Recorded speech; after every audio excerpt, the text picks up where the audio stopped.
as quantidades mais ou menos que a gente utiliza. Então, eu vou falando para vocês, aqui vou colar um pouquinho, tá? Então, frutas frescas e congeladas, a gente vai colocar ali de 10 a no máximo 20%. Eu gosto de utilizar 10%, tá? 10% tá suficiente. Então, seria o quê? 100 gramas da fruta para 900 ml de F1 pronta ou de F1 em andamento, tá? E frutas secas. As frutas secas, nós temos que lembrar que em peso elas são muito menos que as frutas frescas, porque elas estão sem a parte da água, que é a maior parte, às vezes, da fruta. Então, colocamos assim, 5% já está super bom. Então, seria 50 gramas de uma fruta seca, vamos supor um damasco, né? Você pode até colocar 100 se você quiser um sabor mais intenso, mas eu gosto 5%. Então, eu pego 5%, abre essa fruta, né? Corta os pedaços, assim como você faz com a in natura, para que você consiga ter uma melhor extração durante ali a tua maceração.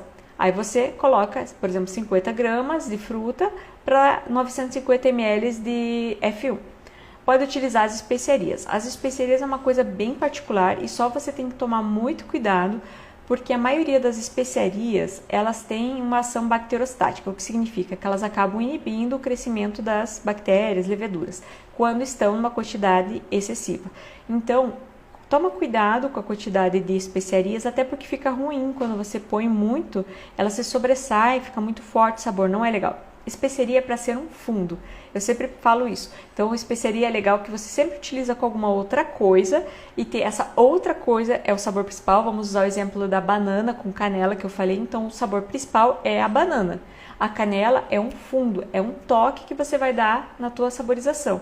Então, quando eu faço com banana e canela, eu coloco um pau ou dois, dependendo de quantos litros eu estou fazendo. Não precisa exagerar, porque além de ficar muito forte, pode acabar atrapalhando ali a tua fermentação, tá? Então, não é legal colocar muito. Folhas é como, por exemplo, manjericão, hortelã, que mais que eu coloquei aqui, a aipo, também devem ser dosados com cuidado, tá? Algumas também são, quase todas são bacteriostáticas. Por exemplo, a hortelã, ela é bem bacteriostática. Eu já vi casos de pessoas que fizeram abacaxi com hortelã e apesar do abacaxi in natura, não conseguiram ter uma carbonatação legal, porque colocaram muita hortelã e a hortelã tem esse efeito, tá? E acabou inibindo ali, atrasando muito a carbonatação por causa da fermentação das leveduras. Então, toma cuidado também. Se colocar 3, no máximo 6 folhinhas por litro, aí tá excelente, tá? Não precisa exagerar, como eu falei, também tem que ser um fundo, né? Você vai fazer abacaxi com hortelã, é abacaxi com hortelã. Então, hortelã é um fundo. Você vai fazer morango com manjericão, é um fundinho de manjericão. O principal é o morango. Que mais? Raízes, né? As raízes também são fortes. Acho que alguém aqui até tinha perguntado, eu vi correndo ali, da cúrcuma, né? A cúrcuma, o gengibre são intensos, são fortes, né? Então você corta ali em rodelinhas para colocar para maceração. Tem gente que rala também. Eu acho um pouco difícil ralar, mas eu corto fatias finas e coloco. Então eles são fortes, tá? Então você tem que lembrar sempre disso. Se você quer que seja, por exemplo, o gengibre, você quer fazer um sabor que o gengibre vai ser a estrela, ou principal, aí você pode colocar mais, ali coloca 100 gramas por litro, alguma coisa assim, tá? Mas se você quer que seja um segundo sabor, aí você tem que dosar um pouco menos. Isso é muito do gosto de cada um, tá? Não existe uma regra certinha que para todo mundo, tá? Isso vai muito de você testar e ver o que fica melhor aí na tua kombucha. Aí eu coloquei mais umas coisas aqui que sempre o pessoal pergunta, que é a laranja. Laranja é um problema porque geralmente é amarga. Se você usa o suco da laranja, por mais que seja coado, passa um pouco de fibra, dá geralmente o off-flavor aí de fruta passada, fora que ela não fica aquela coisa transparente, ela fica meio esbranquiçada, né? Porque o suco de laranja é assim, ele não é translúcido, não é transparente. Então dá essa questão de deixar mais turva, não fica tão bonita. O limão, então, voltando, a laranja, então o que eu faço?